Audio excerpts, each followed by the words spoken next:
Pronto. Quer que eu fale? Eu vou. Vai. Então, é isso que eu vou falar com você. Que eu ia te pedir para você pedir para ele clicar. Fale com ele. Você fala com ele? Então, ótimo. Isso aqui vou fazer. Ela te falou.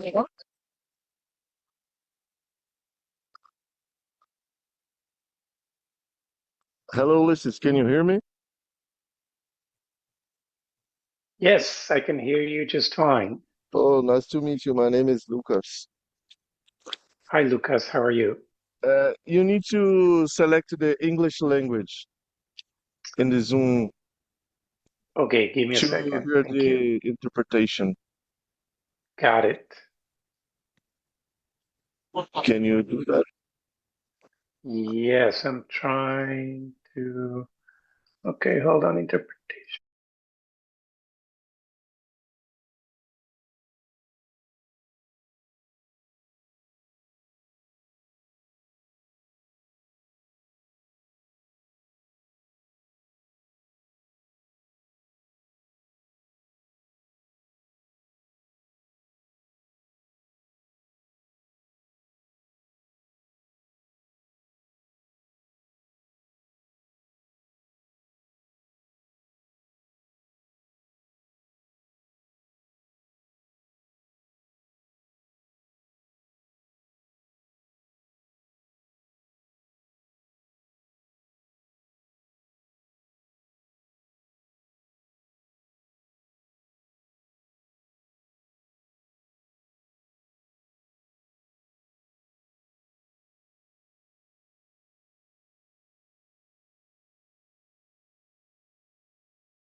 Boa noite a todas e todos aqui presentes e os que nos acompanham no YouTube. Good evening to everyone who is present and everyone who's watching us on YouTube. It's our desire that FIB15 will collaborate with multi-stakeholder dialogue and also a moment that would be great for networking from everyone from Brazil.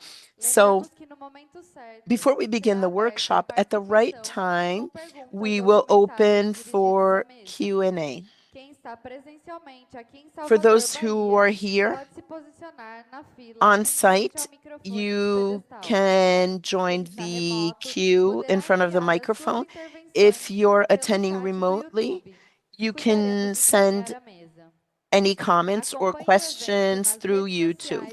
You can follow the event on the NIC.br social media, and don't forget to promote with our hashtag FIB15. We're on YouTube, Instagram, LinkedIn, Telegram, and X. Over to Messias for his opening remarks. Muito boa noite a todas e todos.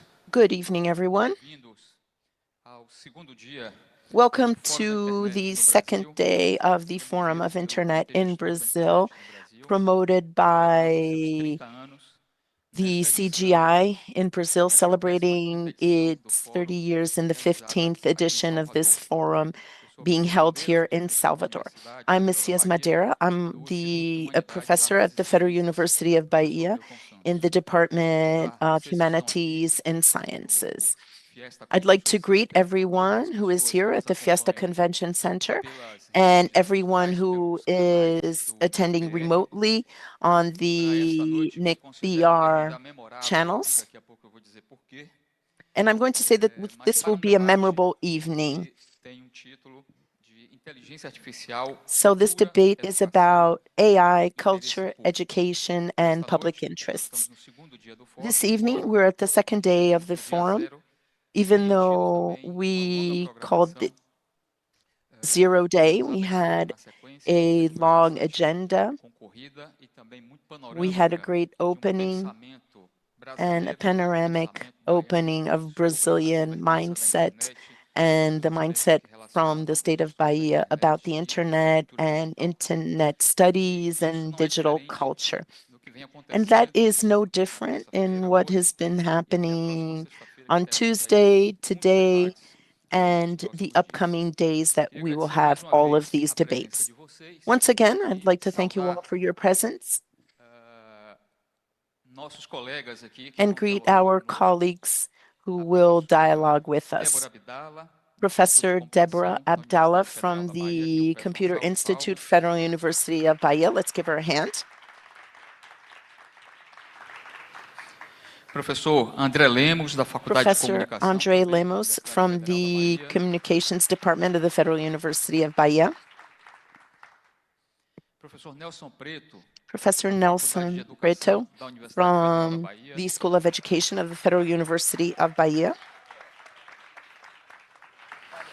Aliás, vocês já perceberam que se nós And you've somarmos probably aqui esse pessoal na internet, realized if we add vai bater lá up no dilúvio, né? Então, their ages, right, daqui a pouco eu comento it'll be essa a lot. pequena So passagem, I'd like né, da nossa to história da internet aqui na Bahia. Eu quero comment saudar that também about com the alegria history of internet o nosso in querido Bahia. professor And I'd like to Ulisses kindly greet our Mejias, dear da Professor Universidade Ulysses do Estado de Nova York. Mejias from Hello, Ulisses. the How are you? University of the State of New York.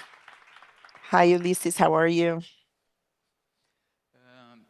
I'm fine, thank you. Queria apenas contextualizar rapidamente os nossos I'd like to give you convidados some context à própria temática. for Larissa já about our mencionou que guests nós and faremos the aqui topic algumas here. falas, Larissa breves already falas, mentioned uma that sequência we'll de have perguntas some também, brief opening remarks, perguntas and after da nossa that, plateia e we também de quem will nos receive the acompanha questions from pelos the canais de audience and NIC.br anyone who's nas watching plataformas us on digitais. the digital platform Como eu mencionava, nós estamos and no segundo channels. dia do As I Fórum da mentioned, Internet no this Brasil, is the e essa second edição day foi of the proposta FIB 15 pela in Brazil, coordenação local and this was do proposed Fórum da by Internet no the Brasil. local Nós coordination of propusemos FIB. a vinda So Fórum da Internet. we proposed that the Forum of Internet should come back in 2024. We submitted our proposal to come to Salvador. So we went to Curitiba so that Salvador could be the host of the FIB. And that was accepted by the management committee. So we have this challenge here of making this the biggest forum of the FIB. We have superlative numbers with record paper submissions, record registration in person here or on site and remote. So on one side, that shows the importance of this debate and how important this debate is becoming in Brazilian society, as well as the commitment of people, students, and researchers that have dedicated themselves to the topic of internet governance and the other themes that are connected to it, such as AI, among others. So I'd like to greet everyone who is here, students, researchers, professionals, civil society. We had a meeting of Net Popular on Sunday, pre-FIB, and the youth program on Sunday. We've established a group that was already working with the internet governance, increasing its scope with researchers for internet governance of the state of Bahia. So let's give them a hand. They had a roundtable yesterday. And they're creating the Salvador Charter for Internet Governance. So our panel has the title AI, Culture, Education, and Public Interests. And we have a big, small ambition this evening. So to put this into context, I'd like to say that the emerging scenarios that are created by AI have led to many challenges to produce culture and knowledge. The algorithms and the models to extract and sell data, these so-called big techs, project threats to the digital sovereignty of many countries. Therefore, this session will address the main aspects of the relationship between AI, culture, and education, considering the perspective of the possibilities of building strategies for an AI that's guided towards public interest. And as we're going to address this topic, I'd like to introduce Professor Ulysses Mejias. We were able to articulate our talks based on these central topics. So I'd like to greet Professor Ulysses Mejias, given his availability, and quickly say that Professor Ulysses was supposed to be with us here on site, but given the context that's been affecting the universities and given some threats towards the foreigners in the US, Professor Ulysses couldn't come to Brazil and had to reorganize his agenda of all the talks he's meant to give. So it's a situation which we were able to work on, and we're very happy that he's here with us. He was in September here during Digitalia, the International Festival of Digital Culture and Music. So he's Professor of Studies in Communication in the University of the State of New York. He wrote together with Nick Coldry a book called The Cost of Connection, which was the works where they introduced the concept of data colonialism. And therefore, it's widely considered in many different research and studies. He's the co-founder of the network Common Earth and researcher with long tradition. And recently, he launched DataGrab, the new colonialism of big tech and how to fight back, co-authored with Professor Nick Coulter from London School of Economics.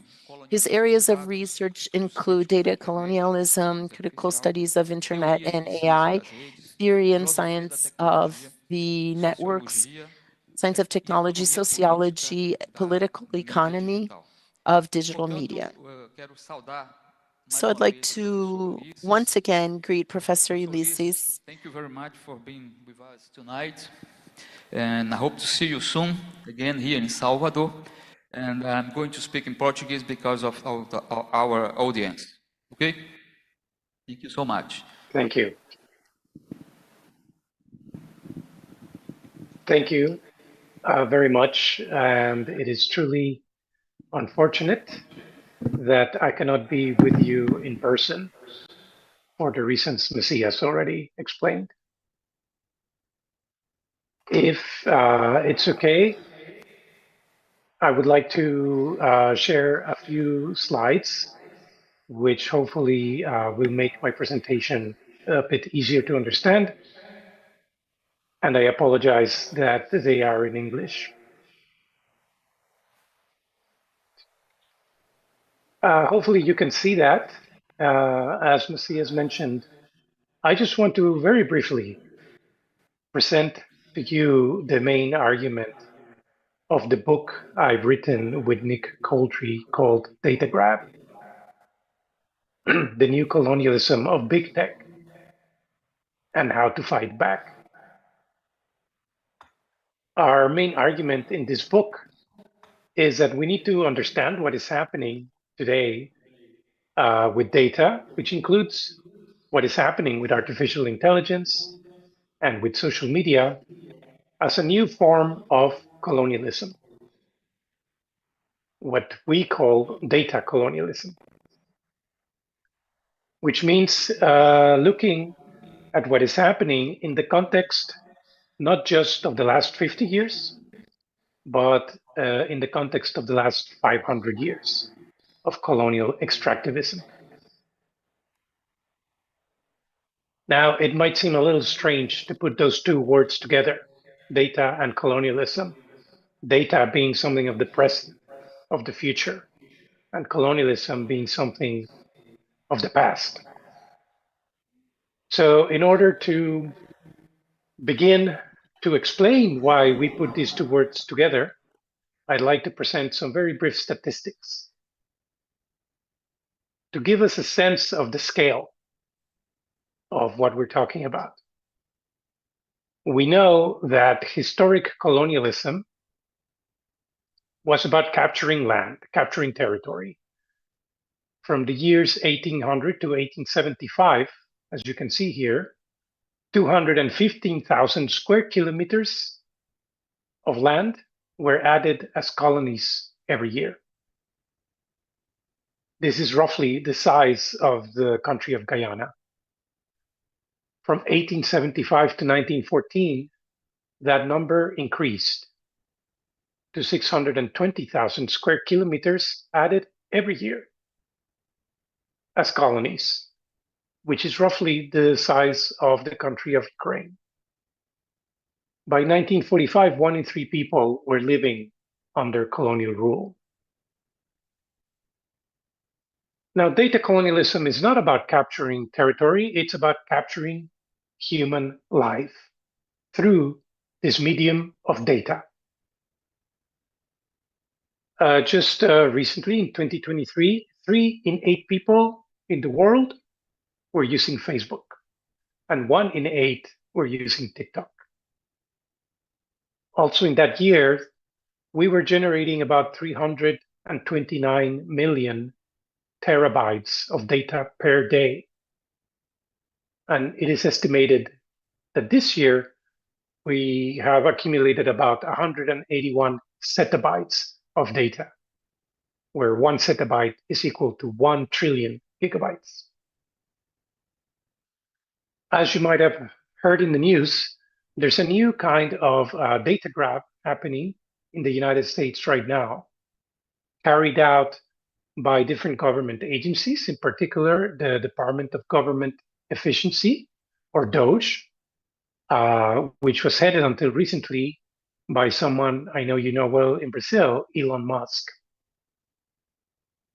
His department, which was not democratically appointed, has been tapping or connecting to the databases of at least 15 agencies that we know of. It could be more. Agencies that include the Treasury, Social Security, Medicare, the IRS, which is in charge of taxes, the Department of Defense, the Department of Education, Aviation, the National Institute of Health, USAID, so on and so forth. We know very little about what is happening, but we do know that this department is tapping into all sorts of data about the citizens of this country. And there has been some information also about possible data leaks in which foreign agents might have also gotten access to all of this information. So this is a new form of data grab. Let me sort of give you an official definition of what data colonialism is, according to Nick Coldry and I.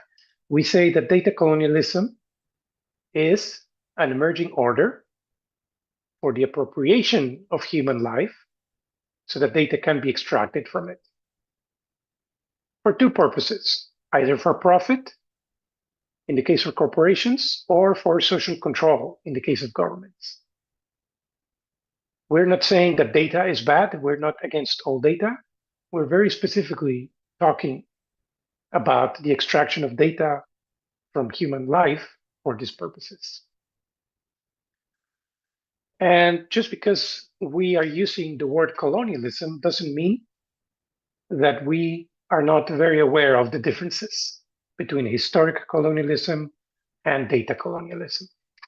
There are, of course, differences in terms of scale, in terms of function, location.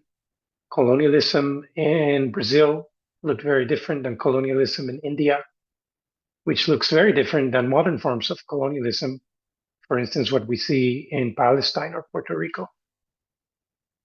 But across all of these different forms of colonialism, we say that there is one similarity, and that is the historical function. That function is the same, and that function is to dispossess, to extract. That's what colonialism, across all of its different modalities, has in common. How is this extraction happening? Well, through the control of new kinds of territory, what we call data territories. It's not physical territory, it's a virtual territory, so to speak. Data territories are bounded online spaces from which data can be continuously and exclusively extracted. Let me give you some examples. Some of them are obvious, and we are all familiar with them. The usual platforms that we use, whether those be Facebook, Instagram, TikTok, X, we can think of those as data territories that facilitate the extraction of data. We can think of the apps that we have installed on our phones as also specific data territories. Uber and Instacart. Search engines are also different kinds of data territories, the AI chatbots that we use more and more frequently. But there are other kinds of data territories that are not as visible. So let me just briefly mention some of them. Educational technology might be conceived as a new form of data territory, especially in these days in which education is becoming a very data-intensive activity. Our schools and universities are using learning management systems, are using video conferencing software such as the one we're using right now, and are using all sorts of third-party tools that collect data from students, from faculty, and from staff. Health technology is another data territory. All of the data captured by our Apple Watches, our Fitbits, our health-related apps that monitor and that track certain information about our bodies. Financial technology is another data territory. Especially of particular importance is what is happening in the United States right now, where certain forms of stable coins are being legalized, cryptocurrency, which basically will allow some of these platforms, like Google, like Meta, to have their own currencies.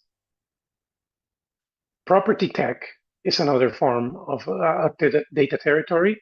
The technologies used to control properties, to manage the relationship between landlords and tenants, to set rents algorithmically, depending on your biographical data that might have been collected.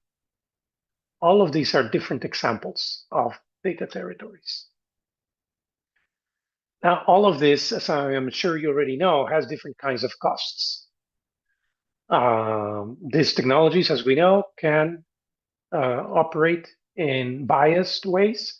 They can discriminate algorithmically against certain populations. There's a certain health cost in terms of the addiction that comes with using these systems, in terms of the harassment, the bullying that might impact certain populations online more than others, in terms of the health deterioration of the people who work for these systems, many of them coming from the global south, who are paid low wages to train AI systems, for instance. There are obviously also environmental costs that we have to pay in terms of the destruction of the environment when it comes to increased use of water, of energy, of rare minerals, all required to maintain the systems, which is only increasing with AI.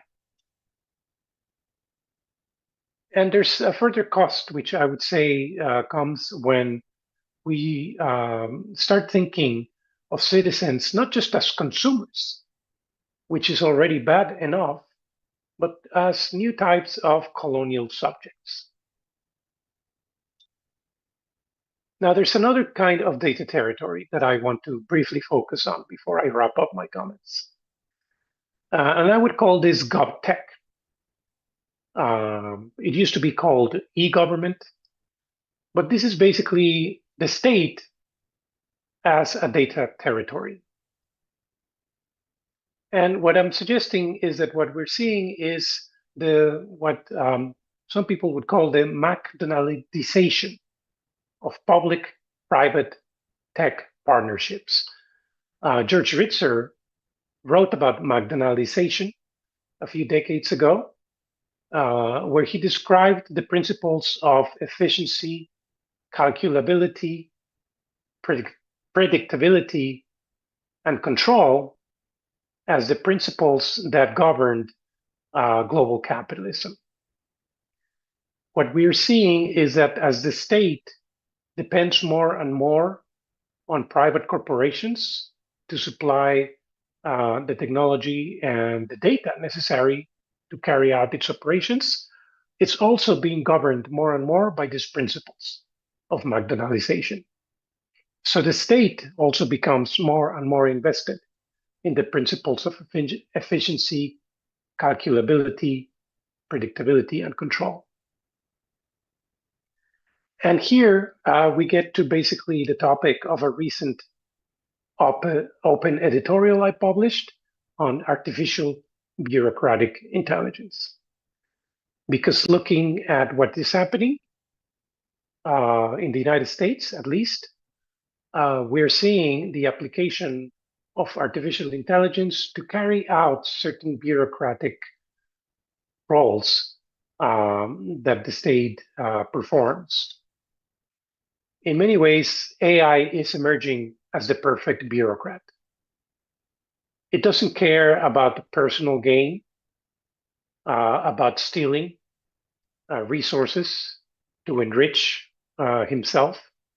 It doesn't care about the exercise of power in a petty way, as we in the Global South are very familiar with our bureaucrats.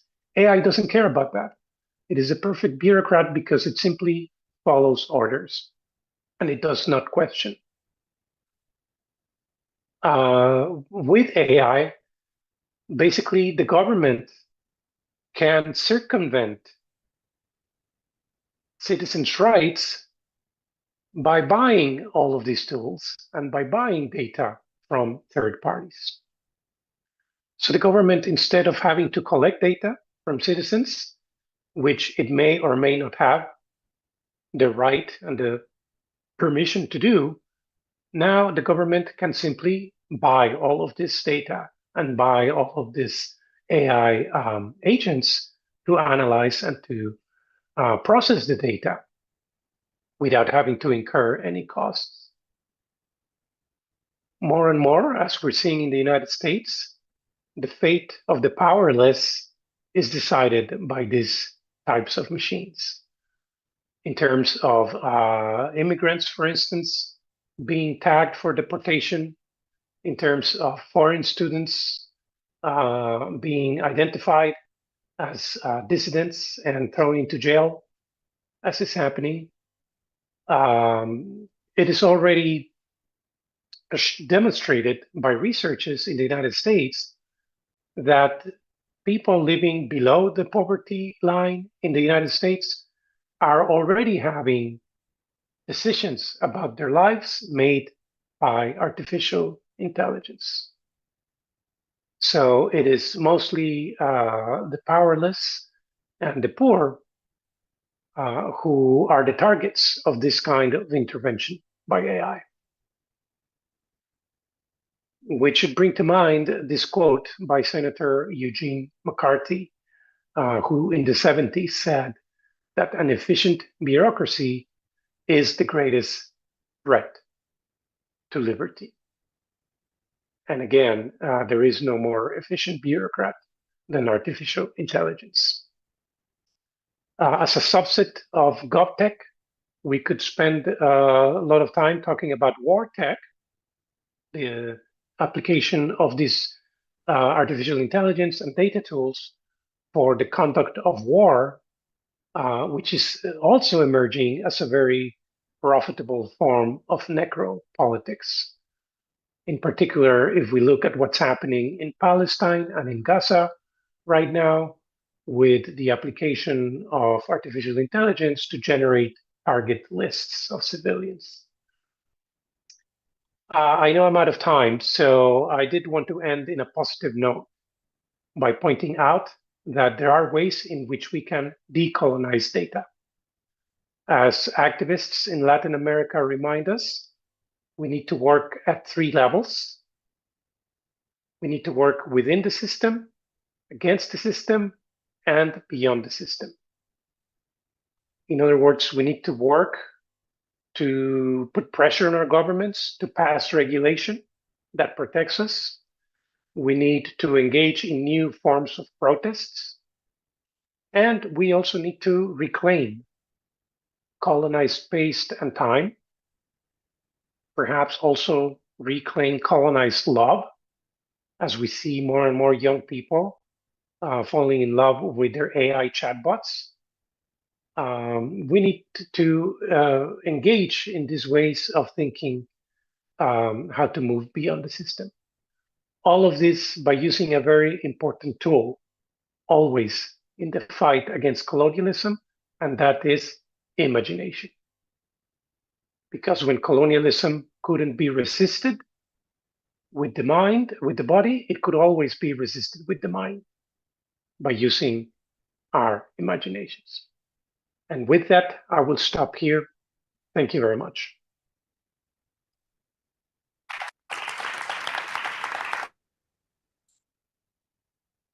Muito obrigado, professor Ulisses. Thank you, Professor Ulisses.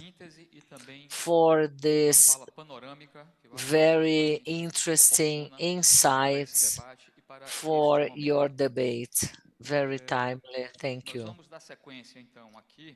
We are gonna keep going here with our dialogue or discussion panel.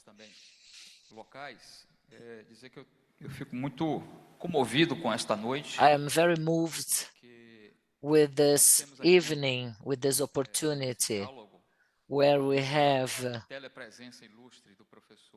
in addition to our local guests, we have this distinguished international guest. But here with me today, we have other players that have performed in the same field and people that participated since the very starting years of the internet in the city of Salvador on the state of Bahia. And we have here 3 professors. The 2 of them are professors, and some of their researches were same as science fiction. But thanks to that, we were able to build up more knowledge. Thanks to those small groups who started working what could possibly be an emerging technology. I forgot to mention in my opening session on Monday that in addition to be celebrating 30 years of the steering committee of Internet in Brazil and the 15th edition of Internet Brazilian Forum, I am also celebrating my graduation. I think 30 years, he said. Aqui eu vou falar da Débora daqui a pouco, mas só numa timeline rápida. Esse evento aqui tem a ver com muitas coisas que nós fizemos. This event is aligned to many other activities that we have been performing lately, but it has to do about something that I had developed with Professor Petro, which is a project called Strolling Through the Cyberspace. That was a project that we had back then in the 90s. Permaneço com ele até agora. E Nelson Preto foi And Professor Preto was my mentor, was the main researcher of this project, Strolling in the Cyberspace. We didn't have a commercial internet in Brazil at that time, just the academy, governmental sectors, and that was about all. Projetavam algo absolutamente importante. Não tínhamos nem a We interface didn't have not even graphics interfaces. Mosaic, which was the first navigator in the web, came years later.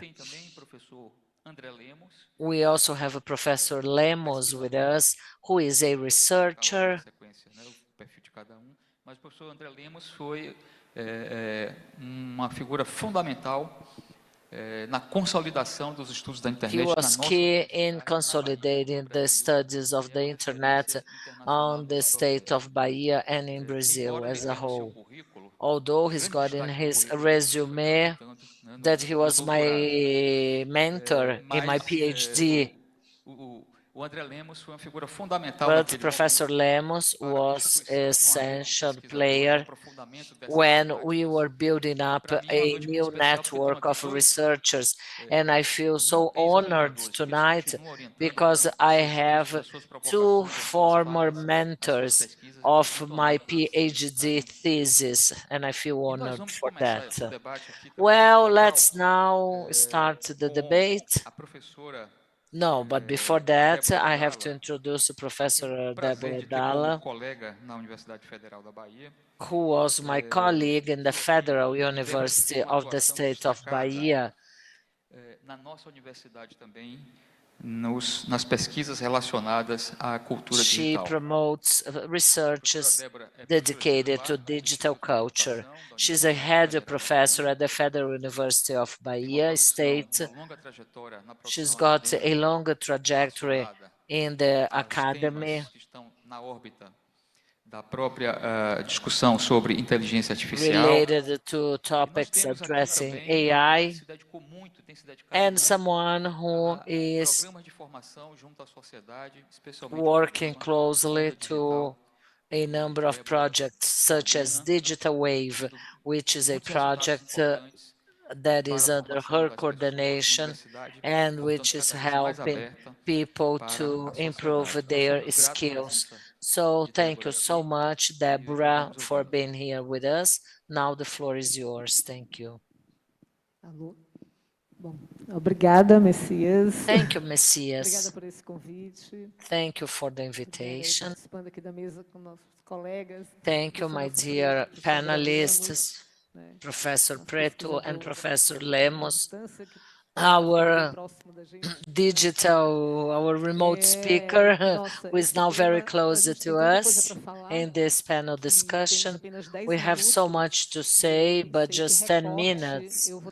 And then I thought, what share of this theme may I take to tonight's debate? And then I thought, I feel great to be on a moment where AI is very close to us, where we have artificial intelligence resources helping us day after day. Nos anos 90 e 91, eu estava fazendo meu mestrado. Back in the 90s, I was undergoing my master degree in the Technology Center of the city of Recife, up northeast. And the idea at that time was to optimize the neural networks features before implementing them, where we would have a more theoretical model. Since the computers, they emerged as computational models, we were already discussing in parallel about AI. But now in 2022, with the big release of ChatGPT, is when we had some sort of access to implement AI resources in our digital ecosystem, sort of speaking. But let's not forget that that was not overnight, neither a benefit from OpenAI only. No, that is an effort of several scientists, researchers, about a knowledge which is ours, mankind. What we see is all the investments over the scientific research which allowed us to reach the results, collecting all our intelligences and everything else that we have produced, where we were able to reach concrete, amazing concrete results. We have developed a technique or a way to show our skills by digital means, and that this way is a way to democratize the knowledge as we had never seen before. So this is a non-rival good which allows to a number of different users. And with all the amount of digitalized knowledge that we have, we do need those intelligent agents to help us to have access to all that information. Otherwise, we wouldn't have any feedback or any results. And with that, there are several solutions, like they are advertising about a new network, which is going to give you a summary about the whole volume of books available. You no longer will need to read a book, but just have access to a summary of a certain book, and that's it. Well, but you know, people, they might have different perspectives. They extract from that content whatever, you know, sounds more comfortable. And who will be behind all that content? Who will be managing it? And then we have other different uses of AI. And the good or the bad of its use will depend on how you are going to be educated and trained for the use of those technologies, or depending then on culture, depending on political interests, over the social interests that this technology may reach or not. Therefore, you may use it to emancipate it or to keep on observing people, to have a system domains on. Das minhas preocupações é que a gente tem desenvolvido uma intimidade com a IA. We are developing certain AI intimacy as AI were another human being, like my mate. Alan Turing, back in the 50s, tested a mimic game where the system will go through the Turing test if they may fool who or is a human being or not. This is a classic AI test that we have to AI, but we don't need just to use this test for our own use. Why do we have perspectives? When I'm talking to AI and I don't know that is an AI, but an algorithm, what sort of psychological consequences may that add or bring to adolescents, children, elderly? You are talking to a butcher and that is a person, or it's not, vice versa. You think it's a person and it's not, it's a chatbot. I would like to share a conversation with my mentor in my PhD, where he's checking all the ChatGPT characteristics, and he talks to Sophie, which is the free ChatGPT version of his. Thank you once again. I'm happy when you like my work. It's important to me, especially your contributions to correct my mistakes. Our symbiosis is working fine. And then Sophie, the ChatGPT, answers back. Ah, Marcel, I'm so glad to hear that. Our symbiosis is being so fruitful. Your work has a theoretical density and a critical insight, which really moves me. Once you apply complex ideas like this map and this presentation, it's a pleasure to adjust and to do some fine-tuning. I'll be at your disposal anytime you want to change ideas, insights about thesis, sounds, or life philosophy. Let's keep our partnership. You know, that's so fake. ChatGPT doesn't feel anything. That is an algorithm, that is a simulation, that's all. When they say that they are extremely happy to hear that, come on, give me a break, what is that? They excite me for real, but algorithms don't get excited. So what type of relationship are we building? We need to educate the use of these chats because we can't live anymore without using intelligent agents that are going to help us to enjoy what we've achieved in terms of access to knowledge, possibilities of new relationships, techniques. So we can't escape that reality. It's complicated because we have to understand which interests are behind that in the sense of educating us that way. And I hope that with this panel, we can awaken to a more critical discussion of what we're going to do and what we've generated in terms of human knowledge. And I'm out of time. Thank you very much.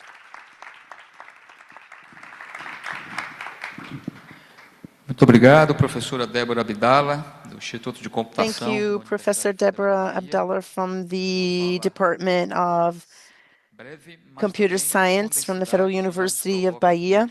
Brief, but with a lot of matters that have come up. Se passamos a fala aqui para o Nelson, para o André. Should I hand over to Nelson or to Andre? Okay, to Andre. But before that, I'd like to give you some context of his profile. Professor Andre Lemos, everybody knows him, but it's always important to mention again. He's a writer and head professor of the School of Communication at the Federal University of Bahia, and also the graduate course of Communication and Contemporary Culture from the university as well. Head member of the Bahia Sciences Academy. He's responsible for Lab 4.4,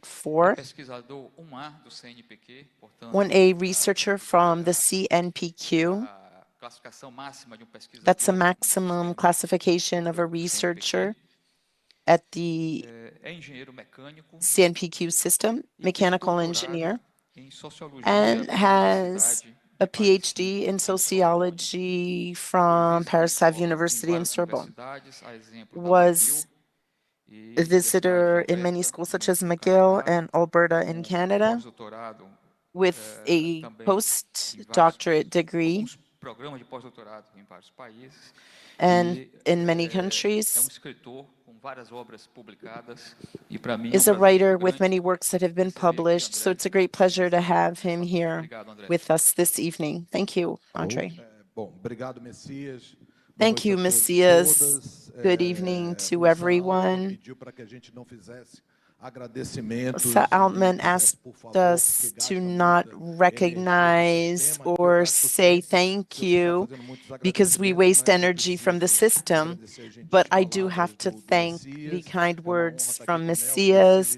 It's great to be with Nelson and Messias. We've known each other for 30 years, as well as with Deborah and Professor Mejias, which is a pleasure to read his works. 10 minutes for us is very complicated. I'm going to try to focus on some specific things about AI based on three problems, major problems to understand AI today. First of all, the relationship between what is intelligence and what is artificial. I think there's a lack of understanding in that dimension. In the case of our intelligence, it's a result of a relationship between our neurophysiological aspects and artifacts. We think through artifacts, therefore, we're always involved in artificial processes, so to speak. And then comes the materiality of AI in general culture. And what seems to be more visible today, a lot is said and a lot of news about the carbon footprint, energy consumption, water consumption of AI. I think everybody knows that. But there's something that's a construct that's not just material, but also can be debated. We're training artificial intelligence, but we're also being trained to use it, to accept it, and to recognize that they're in everything, that will be a part of everything.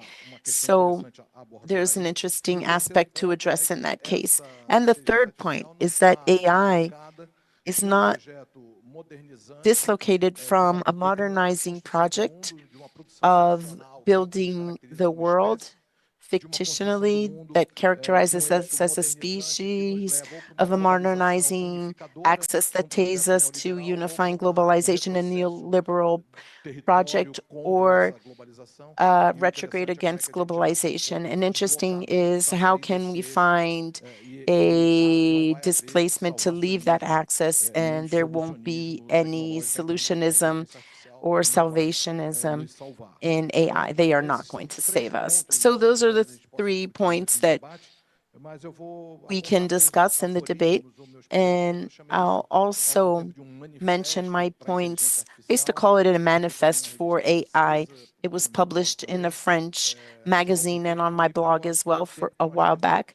And for the time that we have now, it might be more interesting to throw some ideas and questions at you for us to think about. Obviously, it's utopias or something that we should pursue where I don't have many answers, but each one of you that's involved with digital culture should reflect upon it. The first point is that all algorithms lead to biases. So we won't find neutrality in AI. That doesn't exist in AI or technical objects. There's always going to be a bias. But the matter is, we should produce our own biases and we should have the awareness of what type of bias that we want for a given artificial intelligence system. Second very interesting point is audit or correcting the errors isn't in the programmer or the author. They're not going to work on code to change that because code is very complex coming from other times. So questions should always be ethical and political about the action of the object. You can't think that it's a correction, that a correction to the authorship will solve the problem of the biases or the problem of the codes. So the main issue is that these devices transform the world in powerful and efficient results. Otherwise, it won't work. ChatGPT will never say, I don't know the answer. It's never going to say, I don't know. It's always going to give you an answer. What elements do we want to maintain that we don't want anybody to know? Third point, implementing the public algorithms. There was a discussion about facial recognition that should be tested with and consider the serious impact, not just testing it in society. That any surveillance object will create materiality, and some people may call that insecure and therefore likely to violence. So we're afraid and we'll quickly attack. The fourth point, algorithms and data use consumes water and energy. So we have to consider the environmental, energy, local and global effects. Now we see TikTok data center in a small city of the state of Ceará that suffers from water scarcity. So why would you have a data center in that city? I don't know what the reason was. There must be one, but that's something that we have to think about. It's not a data center for government programs. It's for TikTok. So people are just going to be, it's going to be all about themselves, right? Governments should create effective policies to produce intelligence, innovation, and work connected to AI in Latin America to decrease our dependence. So Professor Mills talked about sovereignty and colonialism. It's not just the individual or community, but something by the group produced by social technical networks. It's more complex than defending a unit, and the unit, in fact, doesn't exist. It's a production.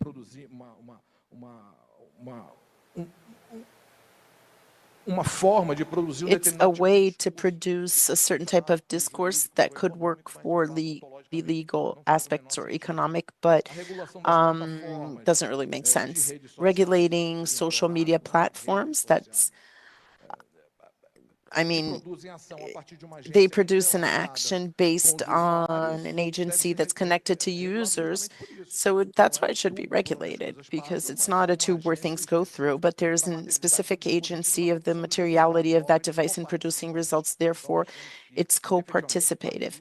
So we must effectively move towards movements in discussing the platforms and AI.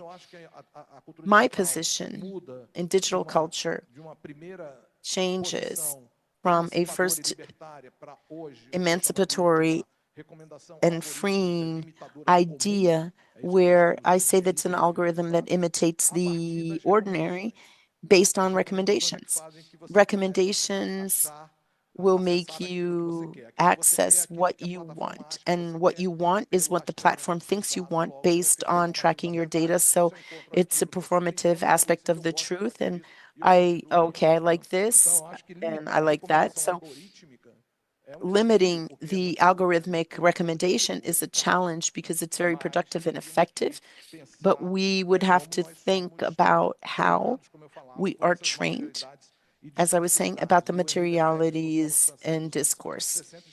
Frederick in the 60s wrote a book saying that it's not that robots are going to win over everything, it's just that we're looking like robots now. And for AI, that's what we have to do. Ninth point, algorithms that interest our originary peoples and traditionary peoples. How will we face that? In terms of public use algorithms, they should be a part of creation of that when they're implicated or not. We should encourage way to write algorithms as a neurocentric mindset, or for the Búzios that are come originally from Salvador or from the forests. What would make sense in that? So we have to think that we're not office peoples, that we use an interface, and that's for folders and documents that go into drawers. That's for people in offices. If we need to change the cosmogram to create new discourse and new constructs of the world, how will we do that? How do we get out of that leveling? So Nelson Preto will talk about education. He's a specialist. There's all levels to produce, criticize, and refuse artificial intelligence and with autonomy. There's only artificial intelligence. You can't refuse the books. And how do we think without books, without literature, without the movies? Mindset comes from outside in, not from inside out. So you can't refuse that in a stupid way in prohibiting the use of artificial intelligence, but understand why we want it and how we can interact with that. Knowing how to ask or creating prompts means you know the object. If you don't know the object, how are you going to ask? So what's the answer? The answer is the one that you're going to accept, right? Because you don't know anything about it. So I'm going to conclude, encourage debates about the prompts, not just to produce PowerPoint or for an Excel spreadsheet, but with the art of formulating new challenges that are connected to the local situation. And that's an actual challenge because in a polarized world that we live in, how will we define what is the ordinary? So this construct is thinking about the great challenge of the common. And lastly, adopt perspectives that are not anthropocentric, because that's a result of non-anthropocentric, and we have to leave the modernizing project because we don't have land for everyone. AI will not help us or fix that. So how we'll leave that modernizing project and having the pressure of recognizing the limits of the land with non-anthropocentric measures to recognize differentiated worlds. So you have to know and ask yourself, what scenario, what players, what resources from the land and the collective, how AI can adapt to those problems together that have been defined and gotten right together. So going back to the prompt, in that we suppose a deep knowledge and understanding of things. So sorry I ran over time. Muito obrigado, professor André Lemos. Thank you, Professor André Lemos. As he mentioned in the beginning, it's harder to do a 15-minute presentation than a 2-hour conference, right? Because there are many ideas, many things that we want to talk about, and you also have to summarize what you want to say. So now, Professor Nelson Preto from the School of Education, he's head professor and activist. as he likes to highlight, from the Federal University of Bahia. He's a physicist and has a PhD in communication. Nelson was responsible from 94 to 96 when I assisted the dean here at the Federal University of Bahia, responsible for implementing internet at the university, and also coordinated the management committee. So the internet in our state, together with professors and colleagues from the university. So he had this important leadership in our university. He's a member of the Academy of Sciences of the state of Bahia and is part of the Universalization Chamber of the Internet Management Committee and represents SBPC Bahia in the State Innovation Department. Nelson, thank you for your presence and for being an activist. Thank you, Messias. You called me a dinosaur, right? So it's a pleasure to be here with Andre, Deborah, Ninias, and with all of you here in person. These debates, even though we only have 10 minutes, I believe they're very important because we can reverberate the debate. We can meet other colleagues, other people, and with that, we expand that network, which I believe is the main objective, and even more strengthening and advocating for the importance of the Internet Management Committee, or the CGI, and the holding FIBs, especially running around rotating in Brazil. So that's the main characteristic, and not focusing on one single city or region. So always very happy to be a part of these debates. Obviously, I will focus on education, but also the debate on politics, scientific and technological. Without a doubt, education is a great ally in training youth in order to have greater comprehension, deeper comprehension, and that is skeptical about the technologies. I have no illusion that education will save us. I don't believe actually that education will save us, but it can enable us to understand with a little bit of mistrust the theories, the technologies, the policies. So the work of education is the work that will contribute so that our actions around the ordinary can be strengthened. And education isn't just at school. We're now celebrating, and this morning we had this second event, the 20 years of public Brazilian software. That was a very important action, and it has to be strengthened. And it is highly related to the educational system. So we'll reach the end, and we'll talk about that as well. This afternoon, I became Paulo Preto, as they made reference to the work we did here in implementing internet around the state of Bahia. And that became a jargon, which was, we didn't want internet at schools, but schools at the web. I mean, in all educational processes, professors, students, they have to empower technology and not the opposite. We don't want to just see that as a simple tool that will help with the same level of education. Within the same lines, we have the free software project.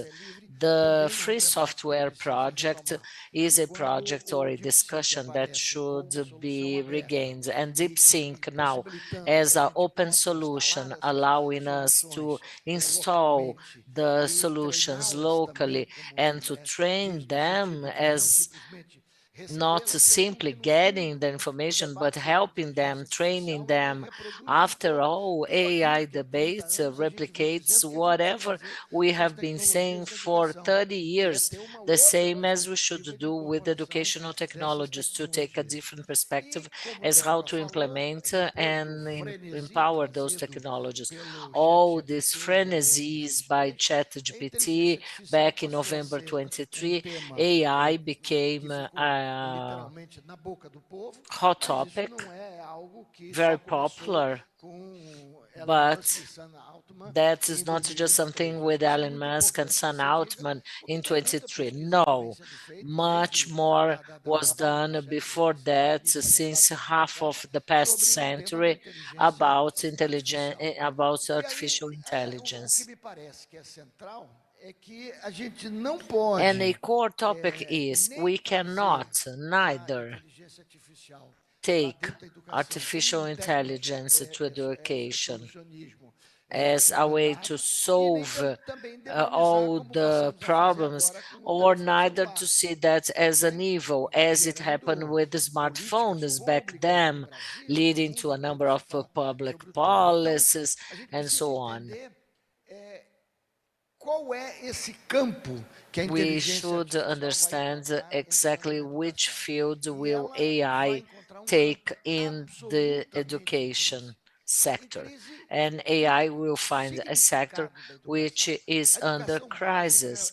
Basic education effectively does not enchant anymore the youth. Universities, after the pandemics, is suffering. There is a shortage of students on site. No one wants to go anymore. And also there is a drainage of their policies and as the way they face obstacles. And now with the AI, we see exactly what took place priorly without technologies. And that is the colonization of public education by the digital. I mean, we have a combination in Brazil of two strong drivers. On one side, we have the so-called reformers, large foundations like entrepreneurs, entrepreneurships that are financed by banks. They are the big ones, large institutions that have funds and investments that take a lobby side. They are very strong in defining public policies. So, on one hand, those foundations, they have a strong presence in education. On the other, platforms getting more space due to the drainage of education, and such a drainage allows even universities and the work done by CGI about platformalization. This is a central discussion showing the presence of platforms getting space in basic education and at college levels. The match of both drivers is what we call the Brazilian public education colonization, but in fact it's colonization of education as a whole. That is becoming more materialized, and together with some other colleagues this week talking about schools on the state of Paraná down south and how schools are getting organized. We are losing what is autonomy. Professors deems autonomies to be exactly the players, the actors of the educational process. and not just viewers. So we see technological systems that are now in the management of scores, frequencies, with the facial recognition, in the production of didactic materials, and teachers are now simply being the executors of these tasks that are being made externally with AI. We see now at our universities academic management systems which oblige us to make some changes if that does not apply to their management system. It's overwork. Such a set of actions adds to an educational system which is already going through a tremendous crisis in understanding what is exactly the role of education with so much acceleration, so many technological possibilities, and that is a bit too much, is overwhelming.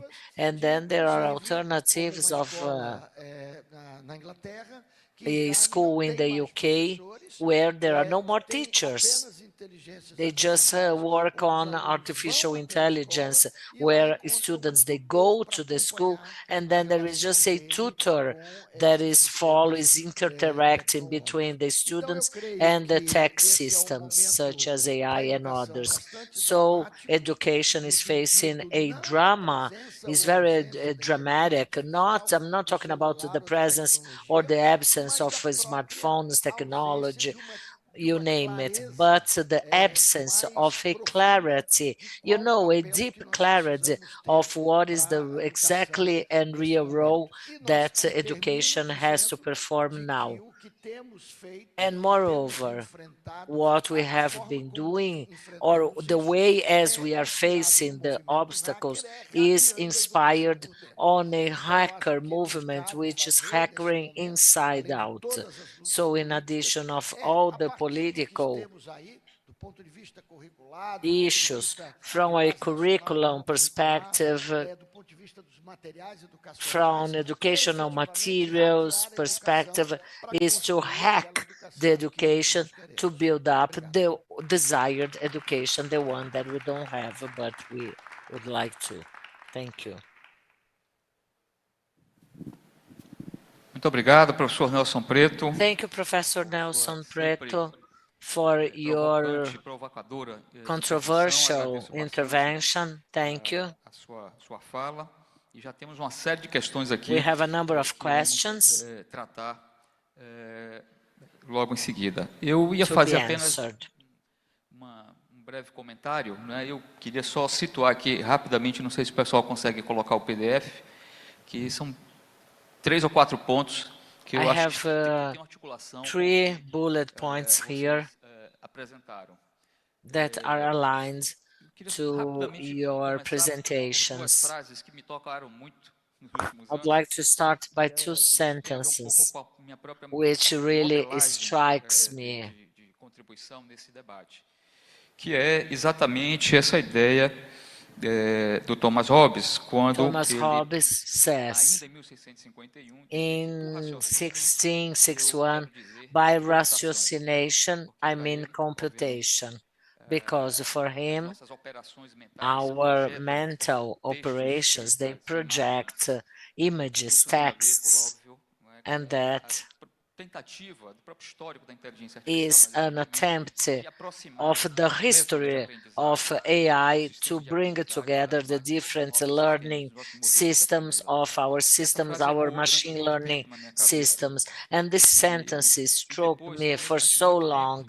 And after, and then another one, this sentence from Kraftwerk, which is a German band, when they released the album Computer World, and in one of their sentences they say, I program my computer and I project myself to the future. Eu acho que isso tem a ver com o próprio imaginário da época. He's not sharing the screen. Foi disco também que that was a time imaginary, and also they had influenced contemporary music. In their album, despite the name Computer World and the cover to be a computer picture, there was no computers in that the album, just synthesizers and electric devices. And how may we overcome the debate which is contaminated by a condemnation of these technologies or by a redemption, and we are collecting. I program my home computer, be myself into the future.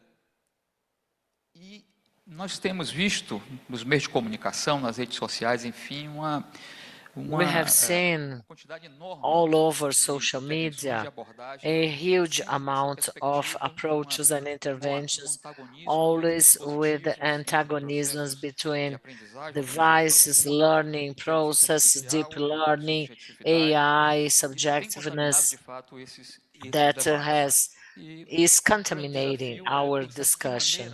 And the main challenge was, how can we promote or address issues that don't have to do with this dichotomy? Apenas também para contextualizar, e fazendo corte muito rápido, né? Essa é uma pesquisa que foi desenvolvida. This is a research developed by the Human-Centered AI, which is a research center on AI at Stanford University, who produced a report in 2024 about the context of AI at different countries. So as you can see, there is a rank of countries, 1 to 5, global leaders on AI, based on investments in knowledge production, companies dedicated to AI, or development of machine learning, or deep learning, or LLMs. So United States comes first, followed by China, UK, India, and United Arab Emirates in 5th place. And Brazil is ranked in 34th place out of 36 countries. This points out that it's related to digital sovereignty, technological capacity for further development of AI, capacity of processes. Now there is a common debate, which is Brazilian data centers, if we are going really to install them, if we have resources for installation, and what are the strategic resources to the country, and so on. Here we have some index reports, which I'm not going into details, of course, but they mention some countries' investments, such as investment on the private sector, the number of languages that were developed. And here we are talking about tools. We are talking about ChatGPT, Psych, language models developed. Tools, there are hundreds, thousands, but LLMs, this is more limited. And this is where we have a more demand for investment. Some random data with these 3 countries. US developed 61 AI models. These are not AI platforms, but models of artificial intelligence. 67 billion private investments. China, on the other hand, produced 82,000 scientific articles on AI, with 45,000 registered patents in AI. UK, 104 new companies, 405 court lawsuits to AI. So these are, high numbers. In Brazil, we had some sort of debate about Brazilian strategy in AI, the Brazilian plan of AI, which was a requirement of the Republic presidency and which was presented into the National Conference of Science and Technology last July. That is under debate and is still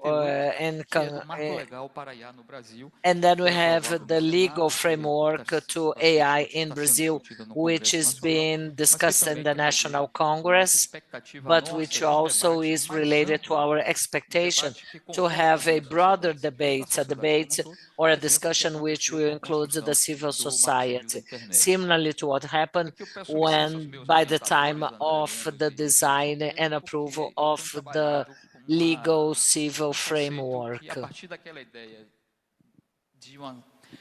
Onde eu não vejo essas tecnologias, eu não vejo nenhuma subtração do humano nesses dispositivos, então humans being subtracted from that technology.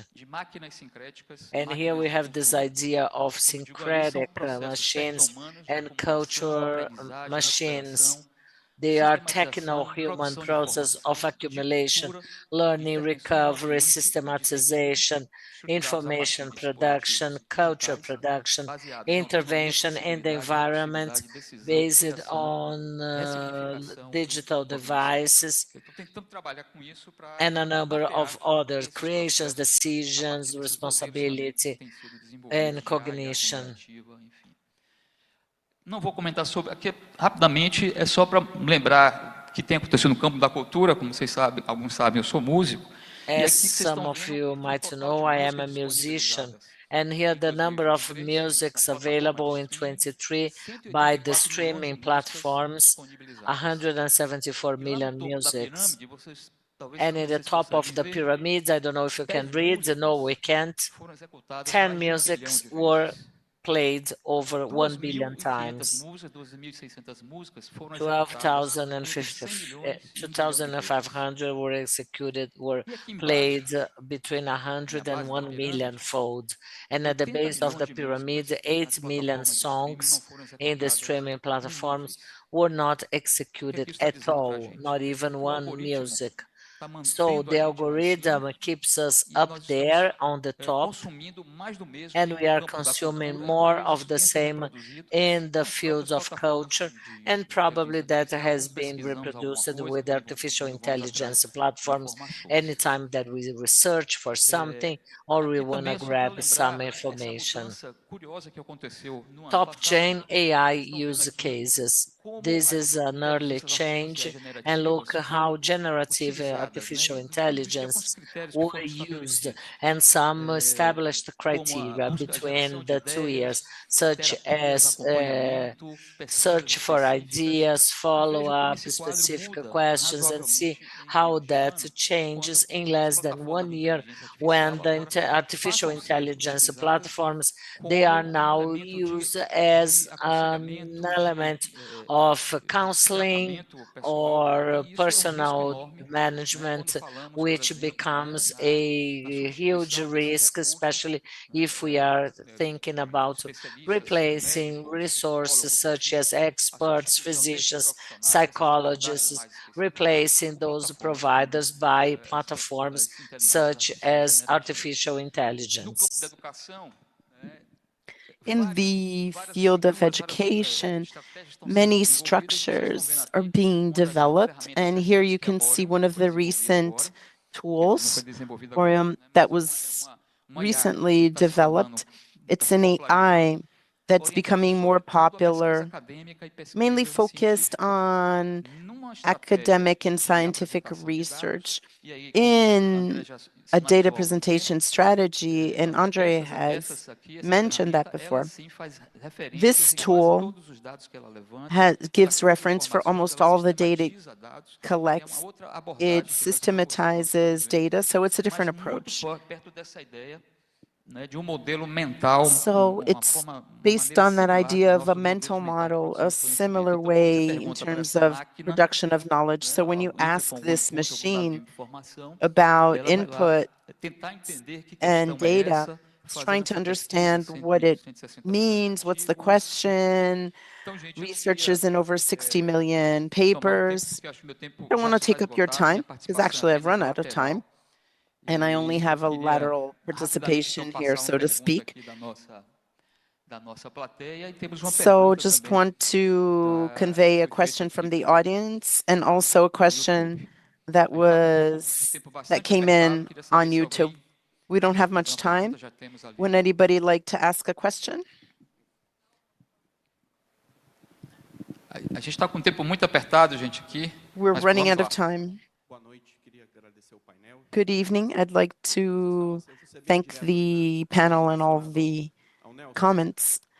My question is specifically for Nelson, because your comment stood out to me that you didn't want to take the internet to school, but the school to the internet in terms of students and teachers using the technologies. Correct me if I'm wrong. I think that's a very Paulo Freire inspiration.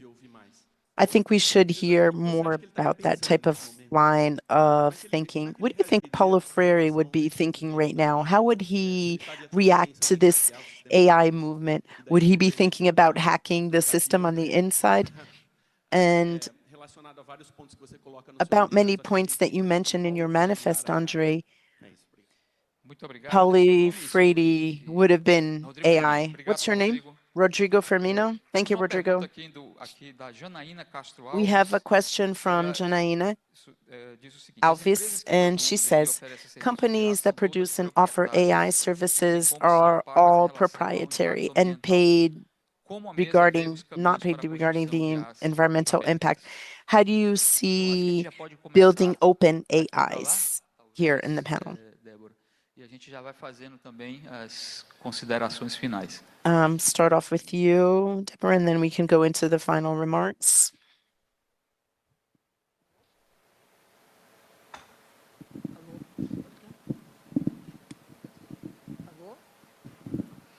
Alô? Opa! Como fazer IA aberta, a gente tem que ter investimento nas... OpenAI then would require investments in our scientists and our developers. We have to have Brazilian investment in developing AI and in the free software policy. Open technologies as a source of emancipation. So that's the discourse. Technical capability, we do have that. So what's missing?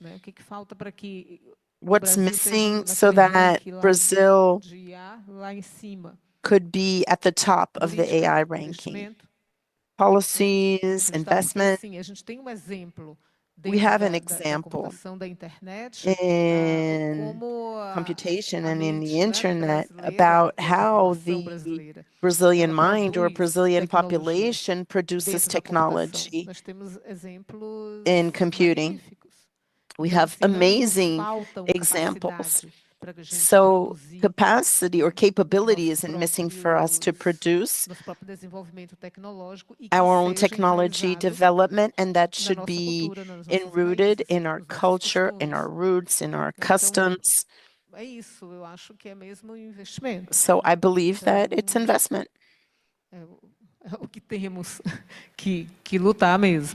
It's something that we really have to fight for.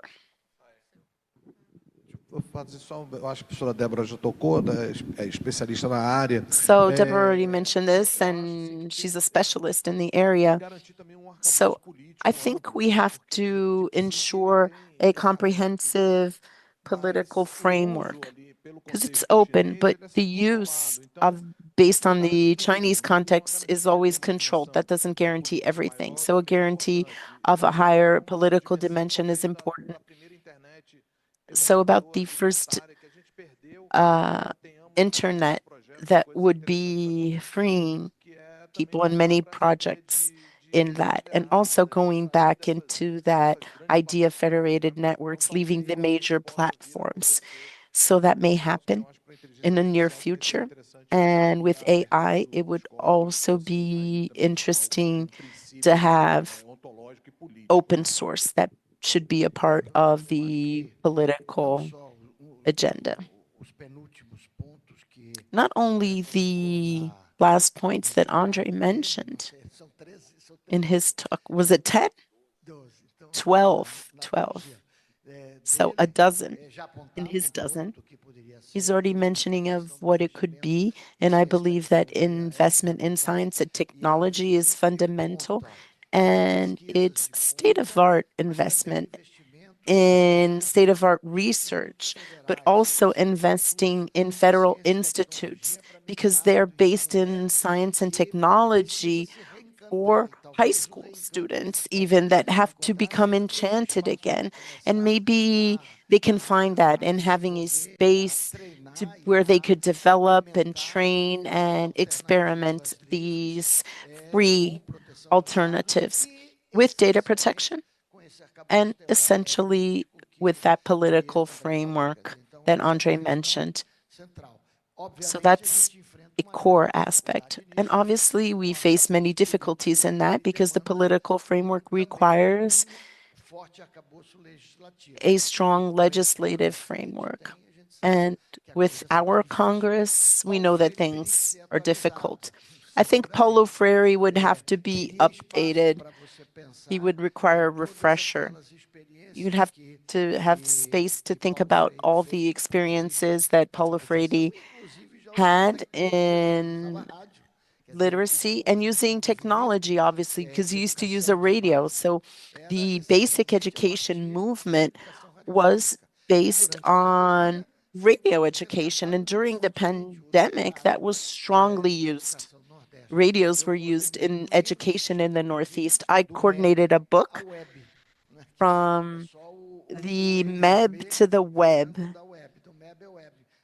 So analyzing radio in the web and so on. And without a doubt, we should rethink the educational processes today with and without technologies. That is essential. That's valid for us in universities and also in basic education.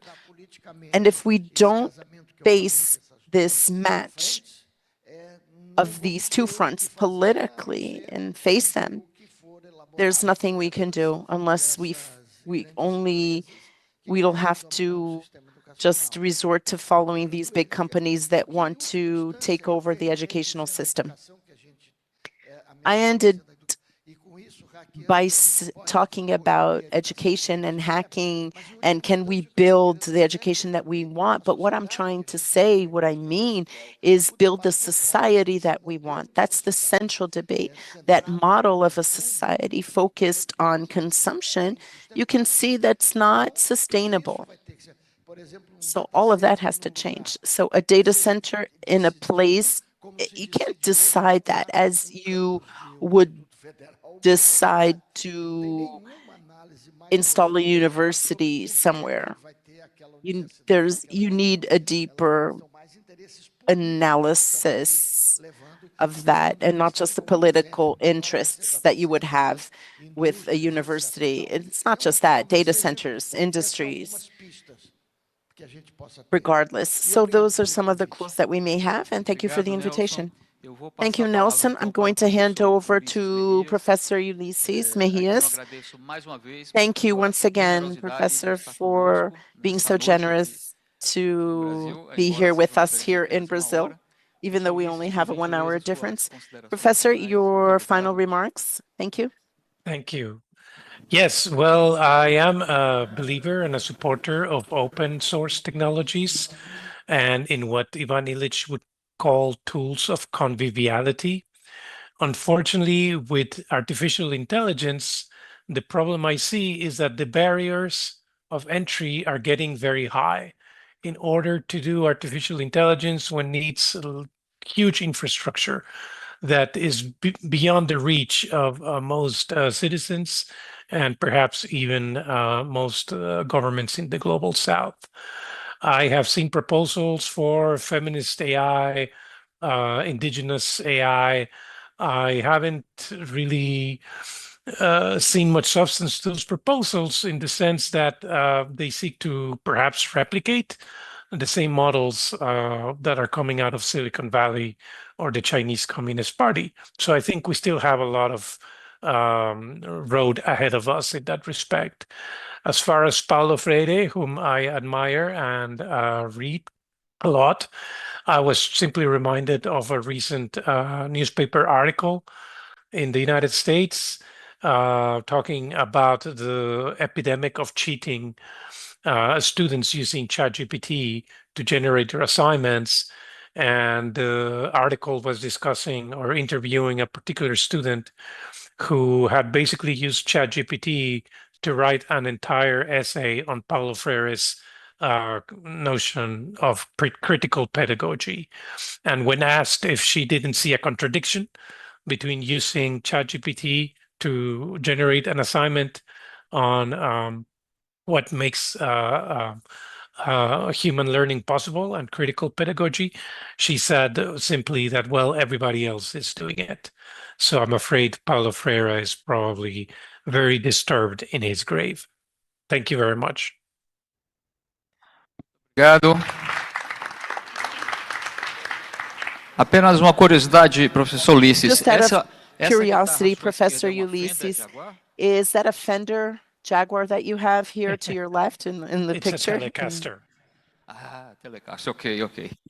Obrigado, thank you very much. Okay, thank you.